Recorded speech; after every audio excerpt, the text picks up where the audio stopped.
It's the lion's share. The lion's share. It's the lion's share. Welcome back. Welcome into the Lion's Share following Thanksgiving, following Week 13 versus the Packers. Hope you all had a good Thanksgiving out there, shareholders. We wish it was a little bit better. Gotta be honest, these are the tough ones. We don't like recording after these. This is tough for all of us, but we got to be here. We got to be gritty. Even if the team's not being gritty, we got to be here in these seats being gritty for you guys, the shareholders out there. It was from feast to least. The Lions continue their struggles on Thanksgiving, and the season struggles continue now, falling to 7-5. So we're here to not so much break down yesterday because we do know what that was about, but also try to look forward and try to grasp at something, what we can do looking forward. Obviously, after we recorded the last episode, we had the big bombshell news that Frank Ragnow is coming out of retirement. So, of course, we'll touch on that. But we'll also, give our opinions on, is it too little too late? So, guys, first of all, of course, happy Thanksgiving. Grateful for you guys. Thankful for you guys. But it's hard to be celebratory. Hard to be in that kind of mood right now with the state of the Lions, right? You guys, you know what the problem is? It feels worse because we're so used to winning now that it's like we still can't seem to get over this Thanksgiving hump. It's only happened once, and this year kind of feels like now it's really like yesterday felt like a sign of the times, and I don't think anybody's feeling really super confident about the rest of the season, given they have one opponent that's below 500 for the rest of the year. Cowboys are hot. That's who they play next week. They don't even get the Thanksgiving mini bye going into next week. So I'm thankful for you guys. I'm thankful for food. I'm not super thankful for what we watched yesterday. Yeah, the only positive is that we're pretty much used to this. No matter whether it's the Dan Campbell era or before, Thanksgiving has always just been kind of a bear.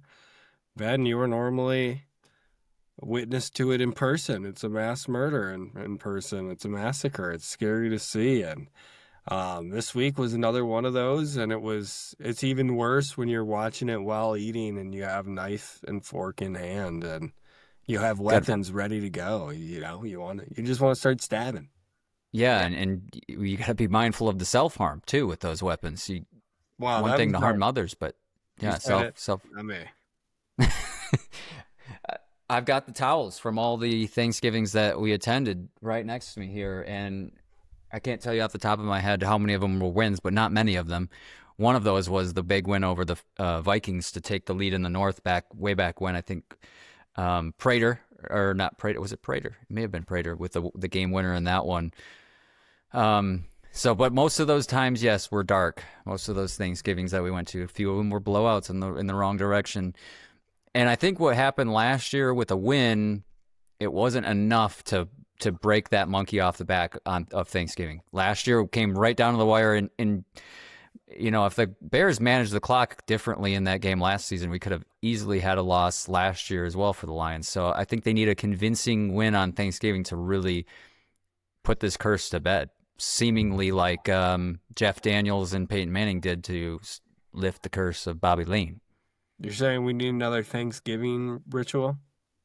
We need something, man. We need a bathtub of something. Mitchell, any thoughts here? You want to weigh in on this ritual? I know we never did eat the JMO burger. Maybe we're due. Maybe we might have to. And we might have to. This at our most heaviest time after Thanksgiving, and don't want any more food, but thus we must. I think you're right. We just might have to, especially coming off a game where he stepped up. He did have a crucial drop yesterday. That was pretty tough. And to jump right into it, the people dogging on JMO because he dropped the ball and that was the right play call. Shut up. That's a risk you take when you go for it on fourth down and you don't take the 3 points right in front of you. It's the risk you take. Should JMO have caught it? Absolutely, 1,000%. Jared's got to throw a better ball too. Can I ask a side question just because, just to like ease the tension on the JMO drop? Because I thought he did have a pretty good day outside of that. Yeah, What did we 100%. think, Mitchell, notorious hater here on the JG wheels? What did we think about that little scramble? I texted you guys and I'm like, he's not that slow. He just refuses to move. We saw it again yesterday. It's like he's getting ready for up downs back there in the pocket. His feet are, but he's not going anywhere. Dude, climb the pocket, scoot outside, do something. I thought he looked good on the scramble. He showed that he has some speed, nothing crazy, but the problem is he just refuses to move in the pocket at all. And it cost him again yesterday. I think Micah Parsons had 2.5 very easy sacks. Very, very easy. You could do that 2 or 3 times a game and convert a lot of third downs, or at least get them into more manageable pickups. Exactly. That's my thing. You don't have to get 20 yards every time you scramble, but at least get back to the line of scrimmage and turn it into not a negative play. That's what I don't understand. And I mean, they showed it on one of the sacks he took. He literally just his feet constantly moving, nowhere fast.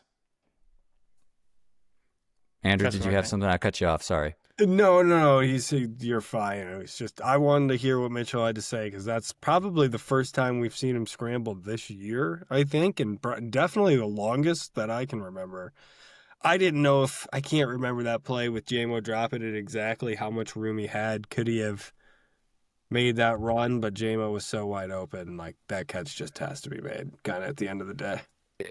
It really summarized the day yesterday and the last couple of weeks. Honestly, they've been in a lot of these games with the Giants and the Eagles. They've been involved in a lot of these games. I realize they beat the Giants, but luckily so. Just not doing the little things, right? And they're close. Like it's not a situation where they're getting beat up out there. They're just not making the plays when they need to. Yesterday, the pre-snap penalties are just inexcusable penalties. Not enough, too many men on the field. At one point, they had 10 on the field. They had 10 on the field, so not enough. And then 12 on the field, too many. And DJ Reader jumping off sides, little things not going their way, and it's just. I don't know. What do you guys feel like? I don't want to overreact, though there's probably it's probably righteous to do so today. But you guys feel like this is a united team right now? Not even close. I mean, not one game this season have we had like forget all phases playing together. You can't even get all phases of one phase properly working together. Like the other day, Thanksgiving game, it pretty much the quarterbacks just getting toasted by Love and the receivers for Green Bay.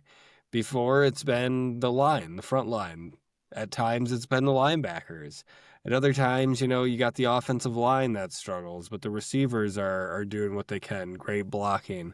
Outside of that, you've got Jared having bad day, not moving in the pocket. Like it's like an eighth of the game at a time, and that's what sucks. So are we ready to say something with the coaching staff has to change? It's not Dan. I don't want anyone to even remotely think I'm suggesting Dan. I hope Dan is a lion. But something in the way that they are preparing, they're not getting there. And it's just weird, Andrew, to add like I think Tom said it, or maybe Kevin said it yesterday, like they're not a heavily penalized team. No, but it is only in the most crucial moments on third down or big yardage situations where they get penalties. It's the only time they get them. It's crazy to me. Well, what it feels like to me too is like, Ben Johnson was just huge on the details, these little tiny details. Feels like they still kind of have that vibe. They just got really lax and dull on the sharp points of these details, if that makes sense. Yeah, Ben, and you've said it, like there's no complimentary football, and you said it yesterday, and I think the week before too, like Dan just might have too much on his plate. Like he's taken away from that total, CEO role when he's got to be CEO and COO. And at some point, it's like maybe that's starting to catch up to him. There's a lot going on, right? Like You're down to your second string center. I think your third string left guard, your third and fourth tight ends yesterday. But also, the pass pro was there yesterday. I mean, Jared had a lot of time to throw. And I mean, yes, he got sacked a few times, but he had time to throw, and Dan just kept trying to force the run. And I understand the run opens up the play action. I know how football works, but it's not there. If it's not there, it's not there. And you clearly have to score because your defense can't keep up. And this is not, again, I'm going to look ahead a little bit. The Packers are an entire team of wide receiver twos. They got to go against 2 wide receiver ones next week. It might get real ugly real fast next weekend. Packers were down a couple. Yeah, Packers were down a couple wide receivers as well. Didn't have Golden and have a couple other guys out there. So it's not even already the Packers offense is not prolific. It's not a scary offense at all. This team has struggled to put up points. They had a great day yesterday, but they were kind of just taking what was in front of them and took a couple shots. And I mean, Jordan Love, only completed 16 passes. 4 of them were touchdowns, though. Yeah, it's just not. There's a lot there's a lot we could pick on. I think some of the things we've seen week in and week out is offensive line is a problem. Pass rush is a problem. It just is. They got to lean back. There's not really an excuse for Hutch to not get there. With Aleem, Davenport, Hutch, there should be enough for Hutch to get home. It's just not. It's not happening right now. Those are 2 very consistent issues, and that is what the line's bread and butter has been, the trenches. At least specifically on offense, right? Like that's been what they can hang their hat on. That's what makes 4th down so successful. You're now 0 for 7 in your last 7 attempts. It's not good. It's not the same team. Like somewhere along the lines, you have to call plays and call the game for the roster that's in front of you. And it just feels like they're trying to force the same type of play calling and game management that they had last year. And yes, I think it's too late for Ragnow because now you've got Ragnow coming back. Let's assume he starts next week and you shift Glasgow to left and a banged up Ratledge stays in at right. Great. But St. Brown's probably out for 2 weeks. You're 7-5. You can at most drop 1 more game probably if you want a shot at the playoffs. And again, you have 1 team left with a losing schedule, which means the rest of your schedule has playoff hopes. And even the team that's below, the Vikings, are not out of the playoffs at all. So you got a gauntlet of a schedule. Ragnow's going to come back. To me, we just have to hope that Ragnow gets a little bit of taste and says, shoot, I let these guys down. I'm playing out the rest of my real contract, and he comes back next year.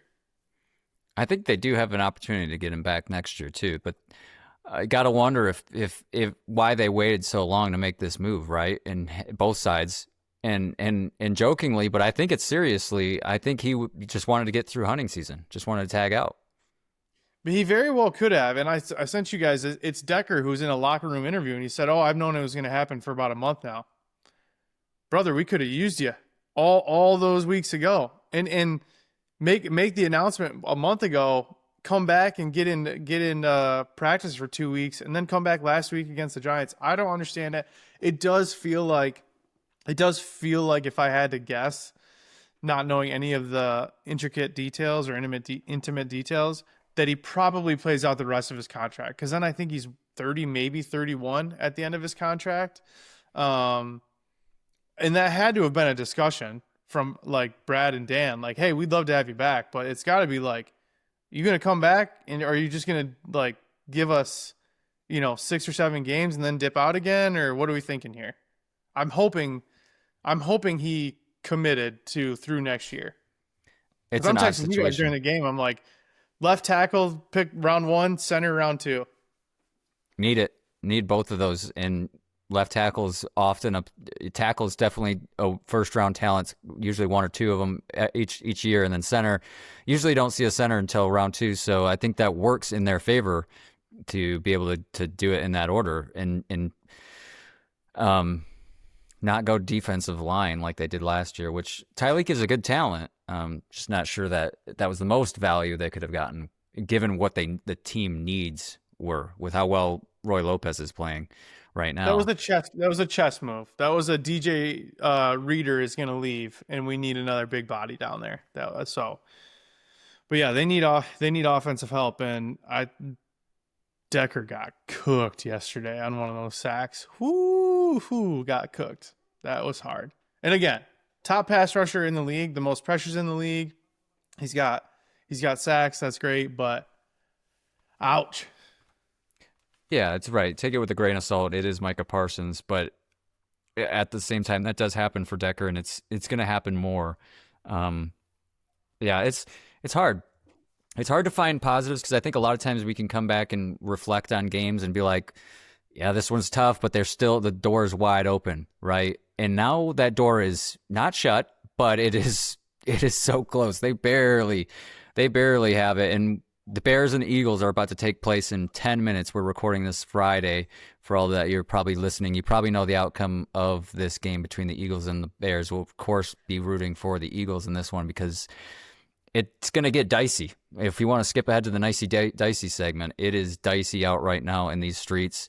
And with the North being strong is one thing, but the entire NFC is the stronger conference right now. And it is going to be hard for any team to be less than 11 wins and make the playoffs, depending on what the trajectory of San Fran is. It's really what it depends on is San Francisco and the Bears. And it's going to be hard, though. I put a scenario in here for you guys. I don't know if you guys saw the bullet points here, but this is the only way the Lions can still win the North. The North is really low at this point. I'm not even remotely considering the North right now. And I wasn't either until I saw this, and it gave me a little bit of hope. I don't see this happening. I think their best way of making the playoffs right now is 6th or 7th seed, and that means you got to go on the road and probably play a top NFC team, whether it's the Eagles or the Packers again. So maybe that's a good thing if they got the Packers for a third time. Do you think the Packers could beat this team 3 times out of 3 in one season? I hope I would love it because I think if they make it to the playoffs, that means, again, I'm assuming you have to win 11 games to get in the NFC. So if you make it to the playoffs, you're 11-6, which means you went 5-1 in your last 6. You're feeling good. Ragnow's back. St. Brown's back. God forbid Kirby Joseph is back. I want an investigation opened up onto why he wasn't put on IR. That's crazy. That's insanity. I would love it. And then they have all the motivation they could possibly need to put a stamp on the season in the ultimate revenge game. Winston's back. The longtime Lions on this end are back visiting. It's always great to have family. Shout out to the YouTube and Spotify video. If you want to watch every episode, you can do that. I think that's the only glimmer in the offseason hope is if you do draw Green Bay, you like your chances to get the round 3, maybe win here, and then you get an upset and maybe you draw on that momentum and you find yourself pushing through the playoffs. Eagles round 2 would be tough. That would be a tough watch, and I wouldn't have great feelings going into that one. I'd certainly rather have Green Bay. Most definitely. And Mitchell, when we're talking about maybe switching things up coaching staff wise, I think that's the first spot we look at is, I don't even, what do we call that? The training staff? Well, Been a that's question. something we've talked about a lot, right? Like they seem to get banged up quite a bit. I don't know what's going on. The Kirby thing is insane. It's insane. There's no reason he shouldn't have been on IR if he was going to be out this long. But yeah, the amount of season-ending injuries they seem to get, or at least IR-worthy injuries, are pretty questionable. I don't even know what else to say. Just drink some chocolate milk. Oh, yeah. And it's kind of reversed from last season. We had a lot of defensive injuries last season, but now it seems like the offense is taking the brunt of those, right? Sorry, we can't skim over this. This felt like that walk by feels like we need grainy video and the look over the shoulder. I love it. It doesn't stop. You got the pantry behind the door, or what? That's where the snacks are? No, that's a good guess. Good guess. You're barking up the wrong tree, though. But I love it. See, that's what we needed to feel bad. You know what I don't like? I'm looking at our notes. How are the Lions favored next week? For what reason? Who? And I don't know how they were favored this week. can I add to that too? Add a little flavor to that. Coming into the matchups yesterday, obviously the Lions and the Cowboys is what you're referring to. Lions are favored by 3.5 or 4 in some spots. They were before the games yesterday, so before Lions, Packers, before Chiefs, Cowboys. Lions were 2.5-point favorites. So not only has this moved, or it's remained the Lions, it's also moved more in favor of the Lions next week. It doesn't make sense.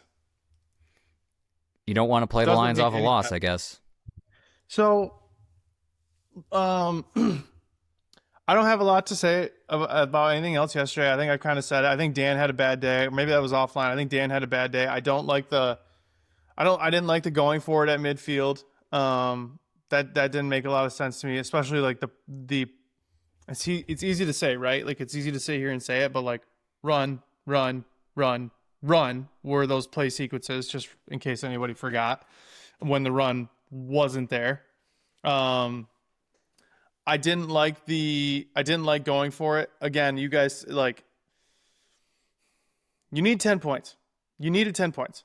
And should JMO have caught it? Yes, Ben, I just watched. You're right. That ball wasn't good from Goff. There's nothing to say JMO even gets the first down with a defender coming right down his neck. Goff was on the run.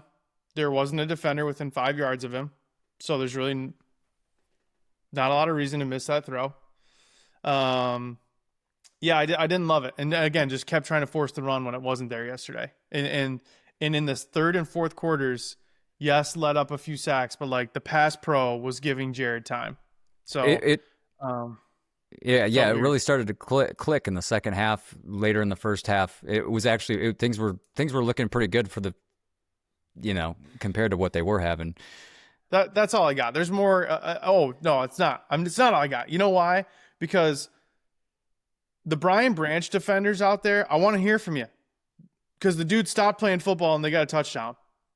I would love to hear I don't understand it.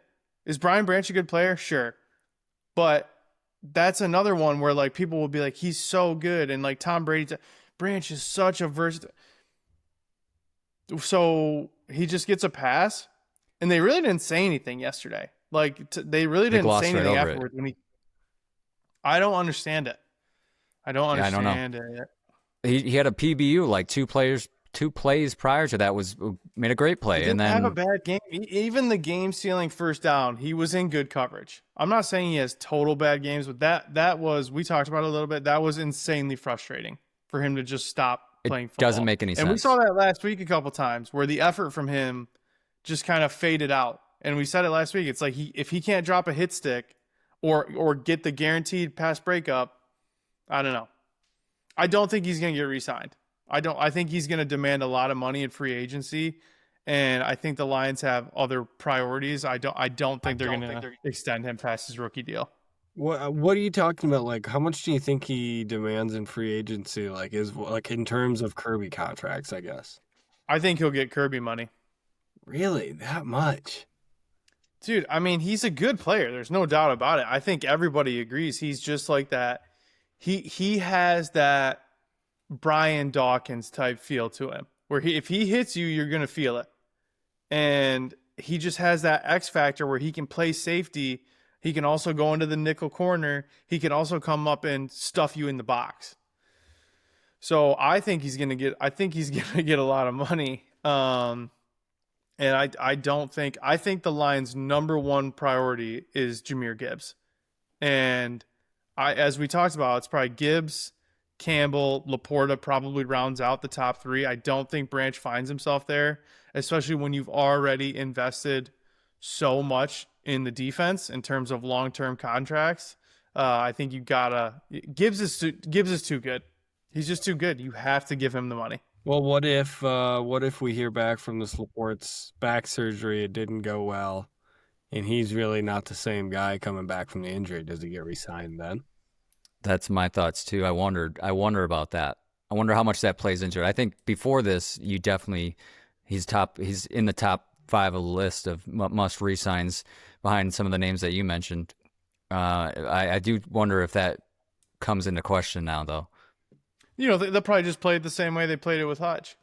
Let's come back from back surgery, play 5 games next year, and then we'll see where you're at.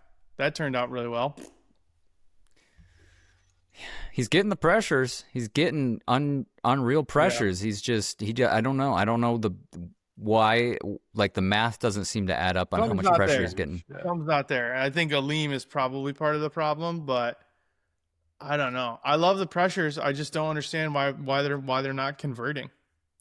Yeah, they're not getting home, and that's pressure. I mean, remember the Ravens game? What did they have in the Ravens game? 6, 7 sacks? Oh, I just made a joke. I didn't even intend for that to be a joke. Bleep that, Tommy. I don't think the Ravens are a good barometer. Ravens look really good until their season. They're not done by any means, but oh my goodness. Welcome back, Joey B. But to have that many sacks in that game and to be blanked in this one here and several others, it's just, I don't understand the inconsistency. Back to what I guess were saying earlier, Andrew. It's the inconsistency that's frustrating. The offense can look really good. Offensive line has some moments where you're like, hey, maybe this thing's gelling. And then floor falls out. Defense looked good for a couple weeks there. Thought, hey, this is like a top 10 defense. They're really making strides under Calvin Shepard. And then now to give up 31 to the Packers, gave up a ton of points to the Giants too. And granted, you know, the Giants game was kind of a crazy fluke, weird game, but to give up that many yards of offense to the Giants and gave up 359 to Green Bay yesterday, who was not a great offense. So all that to say is the inconsistency from all phases, like you said, Andrew, is what's really confusing and frustrating about this whole situation, because you don't really know the trajectory of anything. Normally you might be like, if it's just the offense, you think they will figure it out, it will come around, it's coming. But it's everything and everything all at once, and it's just never lines up. The complementary doesn't ever happen, and when it does, it's there and then it's gone real fast. I think we also have to touch on very quickly, the refs were just bad yesterday.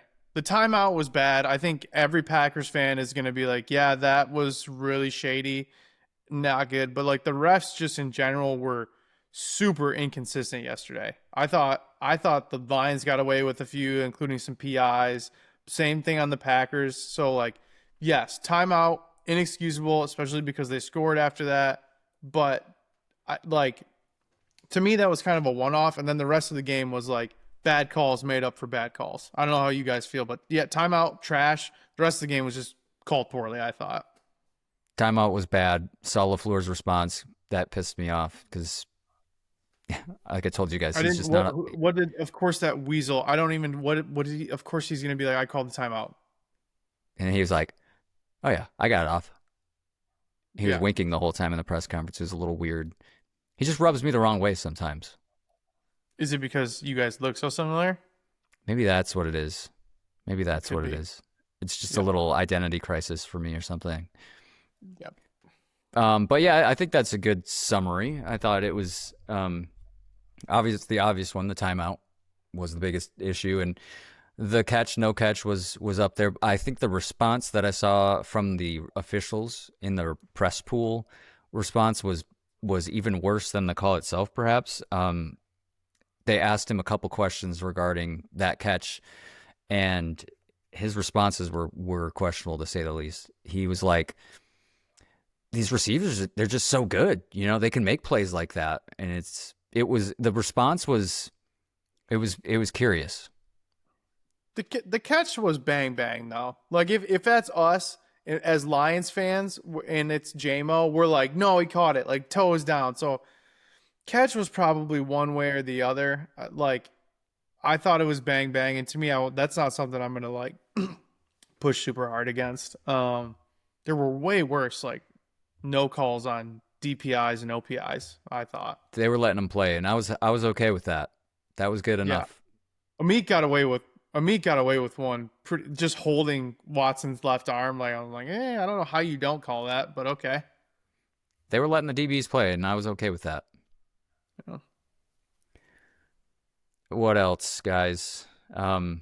I think that's really where the defense is, though. I think the defense is needing that pressure to make things happen on defense.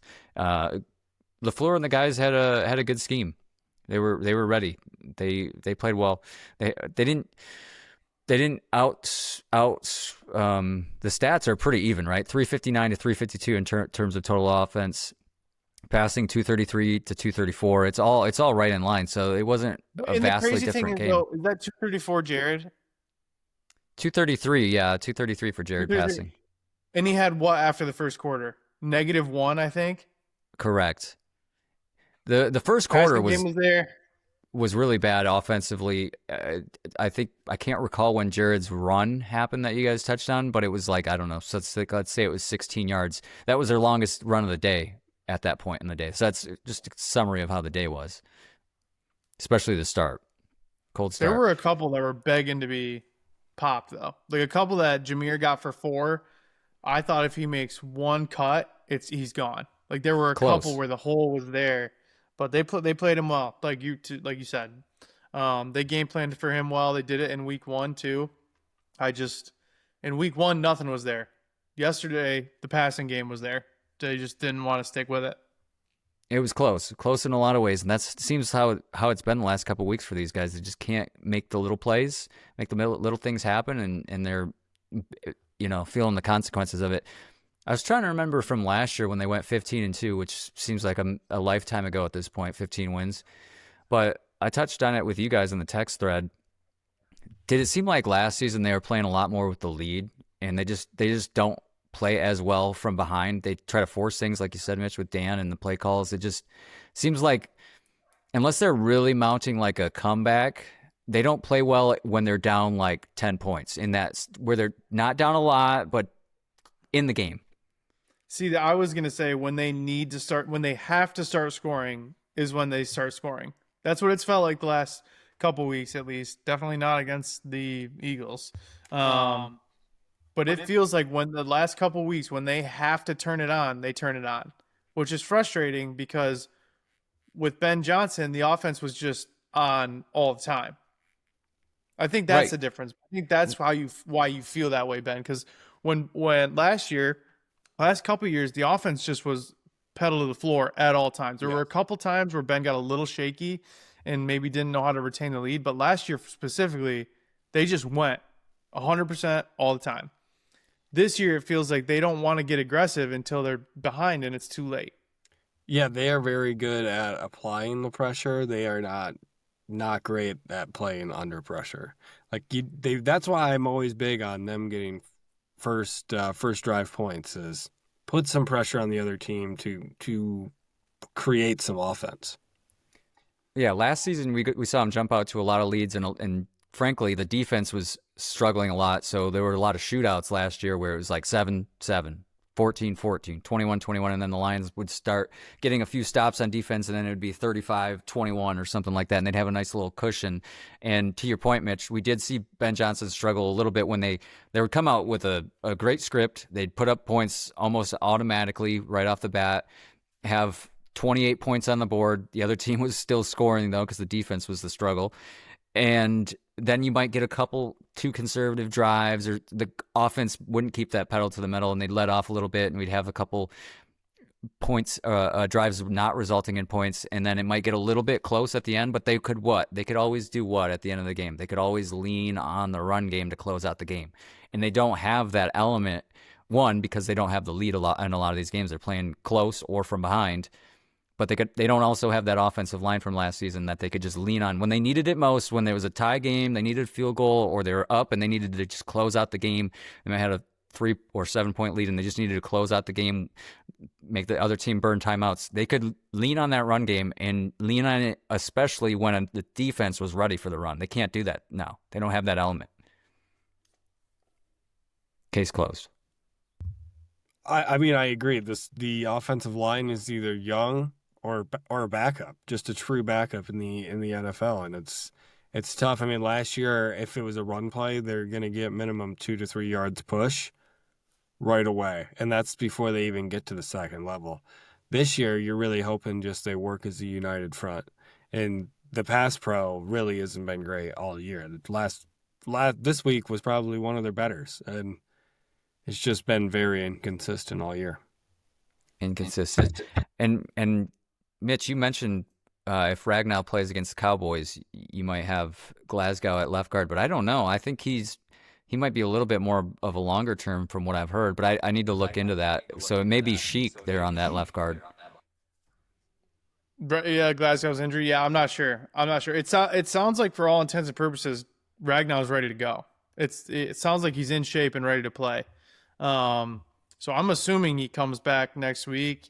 I know it's not with Ben Johnson's offense, but Morton was there when they installed the offense, and it's kind of Dan's offense too. So I assume he's going to play next week. And yeah, I guess we'll see who's there at left guard. Did you guys notice that Cologne has the widest body of all time? I mean, I'm so glad you said it. When they broke the huddle the one time and he started running up there, and I audibly said, "That is a wide-bodied boy." He's like a box with legs. Never seen anything like it. Like a character out of a animated movie. Well, we'll see if we get him one more game with the Cowboys, or whether it's Ragnow next week. That's a key, right? Having him back in form. And honestly, he was pretty healthy last season. He had major toe issues over the years, but last season he was actually pretty healthy considering the rest of the team. Radlich got banged up too yesterday. We got to keep an eye on that as well. Yeah, would not shock me whatsoever if Ragnow came back and both starting guards were still out. Yeah, don't wish these things upon us, but it's true. This offensive line, Decker banged up, still playing through it. Sewell's had his issues with the shoulder too. Ratledge now, not a single one of them on the offensive line is fully healthy, and it's getting to that point in the season. But still, regardless, here we are again fighting the injury bug in a perpetual state. It seems like with this team, and where that lies, like you guys said, with the training staff, I don't know. It's the practice regimens, I don't know. We don't know from the outside looking in, but it is something that it's not a coincidence at this point how many times they've had injuries and how many season ending, like you said, Mitch.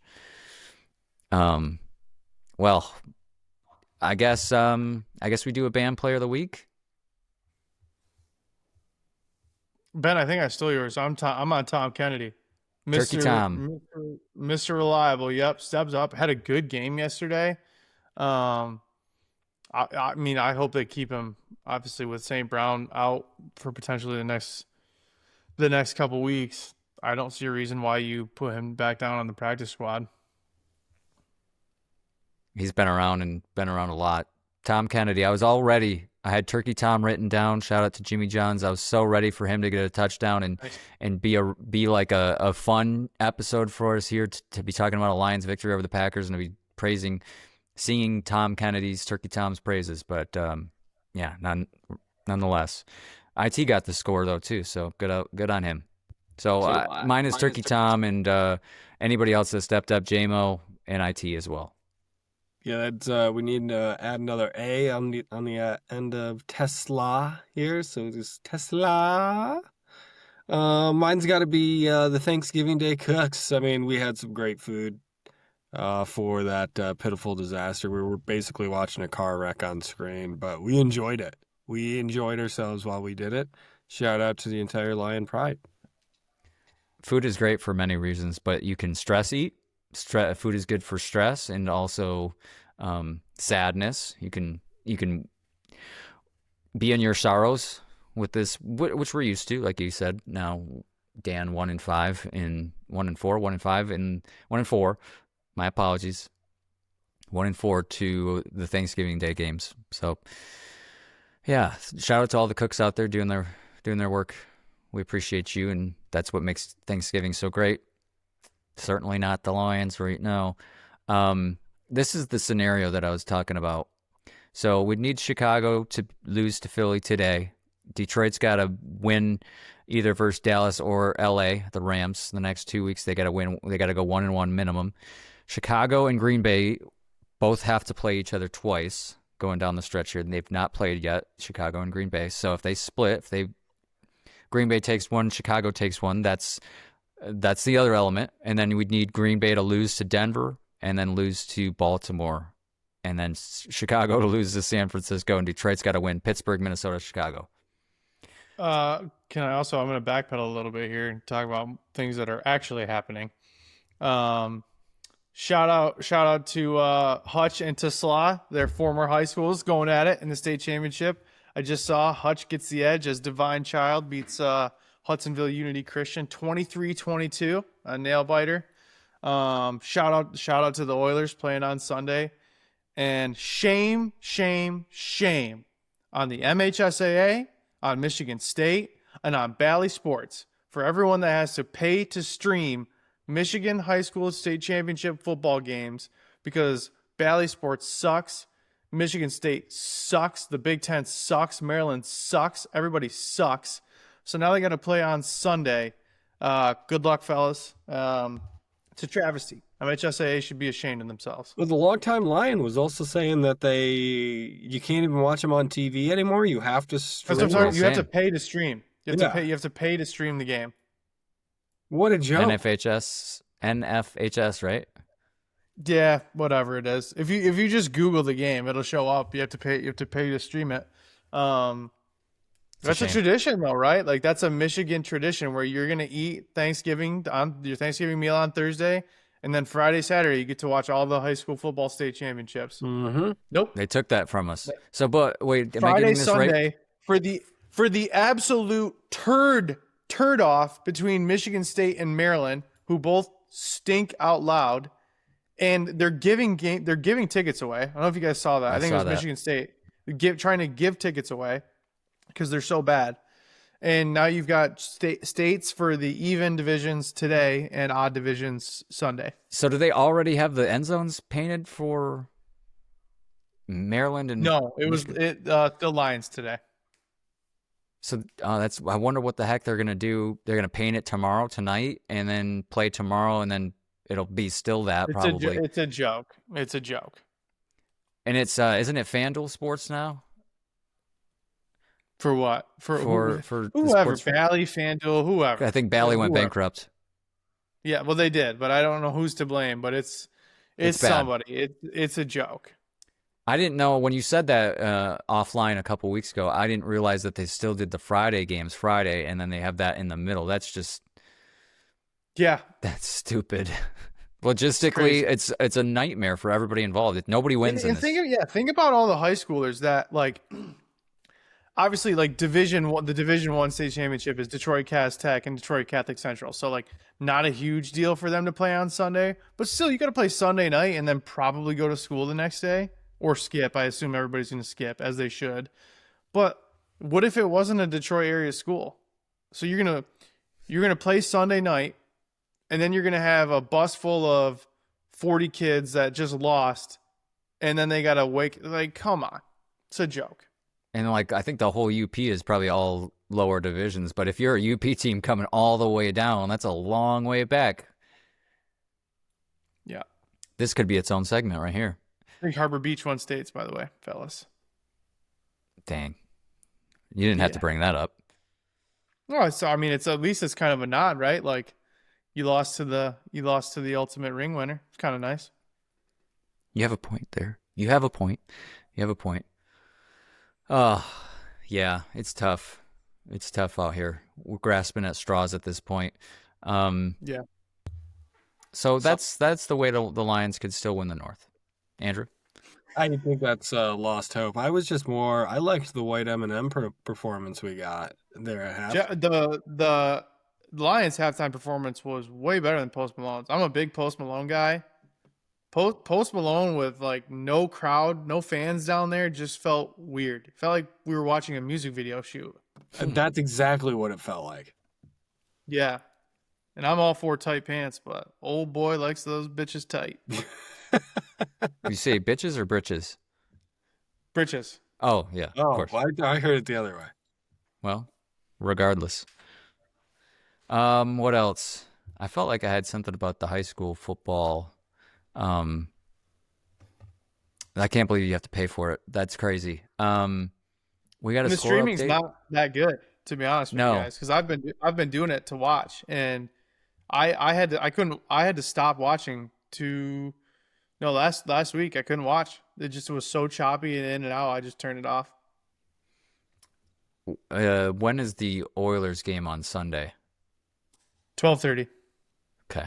All right. There you go. What else? Lions, Cowboys, of course. It will be another Thursday game. Of course, only have one 1 o'clock window left. This is another one not in that window. Week 14, 8:15 on Prime. Lions 3.5-point favorites in that one. Crazy to say that. We did an off-air pigskin spin this week. Although we should update the totals. We're all within 2 games of each other. This is fun down the stretch. Mufasa up there at the top, 14-7. Papa B, 13-8. Myself, 12-9. We, like I said, did an offline version of this. We didn't do the wild card wheel. We just did the solo picks. Mitch has the Chargers. Papa B has the Broncos, and I have the Eagles here in this matchup that's going on right now, which is currently 0-0 between the Bears and the Eagles. Probably a low-scoring affair. What else, guys? Anything else? It's just a sad day. Sad day. It's a bad day. It's this one stings, just like we said, because you don't have a lot of positivities. You don't have a lot of room to have losses anymore, and like you said, Mitch, 10 wins might not be enough to get you in the playoffs. So you got to get to 11. And by getting 11, you need to you can only afford one more loss this season. 5-1 to end the season, and you're probably sitting okay. 6-0, you're sitting great. 4-2, you're gonna need some help from other teams at that point. So that's tough. They don't control their own destiny necessarily. And a big one against the Cowboys, like you said, Mitch, hot team. Luckily, this one in Detroit, not in Dallas. Feel a little bit better having this one in Detroit over Dallas, but yeah, we'll see what happens on that one. And we may be back in another form here to preview Lions, Cowboys, get our heads right again, and get ready to march into Week 14 and be ready to be hurt again. Let's go Lions into Week 14. Oh. Dude, it was good. Dude, did it move on any turn on the drive up to my parents' house? No. No, sir, did not. No shift. Did you put it on a scale? No, should have. Put that back up on the screen. After you ate it? What's that? Put it back up on the screen. Did you get on a scale after you ate it? Mitchell, we're currently hiding from scales. Yeah. Oh, yeah, dude.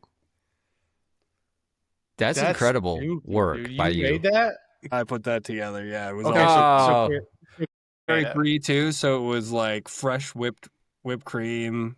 Oh, it was so good. It was so good. Made it?